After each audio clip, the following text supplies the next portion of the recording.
What are some of the common LSAT test center problems? So that's a question I get a lot.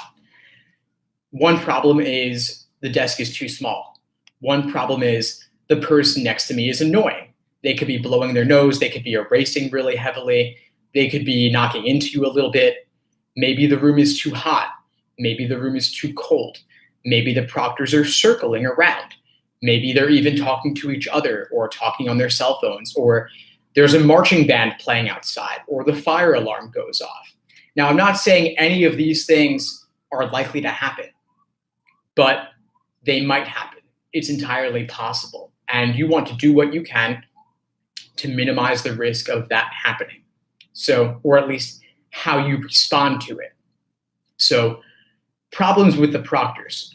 One thing you could do is you could, before the exam starts, talk to them and ask them or confirm with them, are we getting a 5-minute warning before the end of each section? Are we getting a break between the third and fourth sections? How much time are you giving us per section overall? All of these things. Making friends with them a little bit. If it turns out that they will not let you bring in a banned item, then you could always show a printout of LSAC's website saying that this item is permitted. I should have said permitted earlier. But basically, if something is permitted, LSAC's website says that. You could ask them to pull it up on their phone to confirm that. You could have a printout from the website. And you could also maybe email LSAC, get confirmation in the email, and then print that out and bring that with you. So those are some strategies you could use to mitigate issues with the proctor. The room being too hot or too cold, you could bring layers. And that way, no hoodies though, because hoodies are not allowed, but something else that, a sweatshirt of some kind, a cardigan, a blazer. Blazer also helps you feel pretty sharp, which is also a potential confidence booster. So there's that to consider also. Obviously, marching band, fire alarm, nothing you can really do about those. You could always contact LSAC afterwards and they'll probably give you a free retake. That's probably the best that you would do with them, unfortunately. As for other test takers, you could call over the proctor and ask them to deal with this person if it becomes completely overwhelming. But if it's more minor than that, then you just want to practice in similar conditions. So maybe instead of practicing at home in your perfectly sterile environment where there's always a fresh glass of water next to you and the bathroom's only a short walk away and none of this is actually real, you could go to a Starbucks, use an actual timer, and time yourself strictly. And if somebody knocks into you or they bother you or they interrupt you for a second, all of that's on the clock and you still have to keep moving.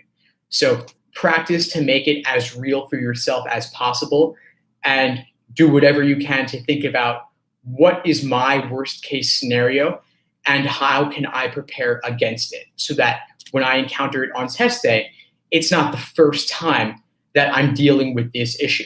So if your nightmare is 2 reading comp sections back to back, prepare for that and do that. Make that your next practice exam.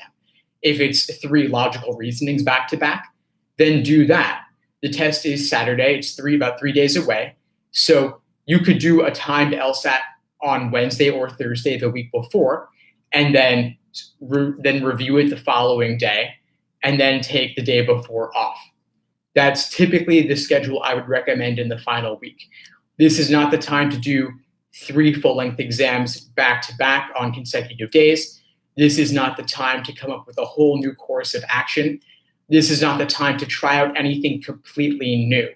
We're already in the final week at this point, so any radical changes that you would think to make, you should have made them already and tested them out already, because at this point, you've really only got time for 1 more practice test. If the exam is 3 days away, you've got 1 more practice test, either a Wednesday or a Thursday, and then doing absolutely nothing the day before.